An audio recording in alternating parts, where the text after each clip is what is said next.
Today, I'm a crime scene cleaner. According to the detectives on the ground, the massacre that I had the pleasure of mopping up today started the way that so many homicides start. Two cocks fighting over a hen. Emphasis on cocks. May they rest in peace.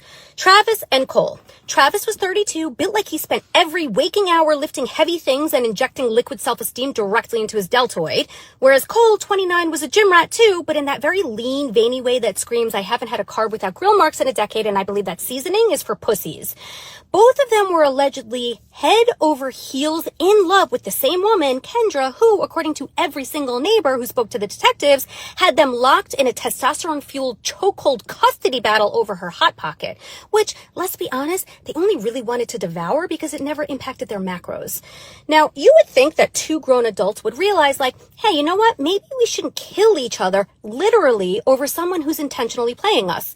But no. Testosterone is a hell of a drug. According to detectives, it started at Travis's place. Cole showed up uninvited, fists clenched, looking for a fight. Travis answered the door, Cole opened his mouth to speak, and Travis closed it for him. Permanently, mind you, with the business end of a claw hammer. The fight spilled into the kitchen. Cole grabbed a chef's knife that had moments earlier been slicing bison. Travis swung the hammer, and really physics decided to just have a little bit of fun from there. One swing to the temple dropped Cole to his knees, but before he face planted, he drove that knife right under Travis's ribcage.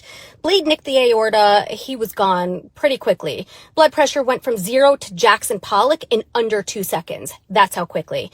By the time I got there, Cole was still half sitting against the fridge, eyes open, blood pooled so deep under him that it had this weird reflective sheen to it, like almost like a koi pond, which, speaking of koi, he had tattooed on his forearm, because nothing says subtle self-awareness like branding your lifelong martyr complex in permanent ink. You know what I mean? Like, life was just an upstream battle for him.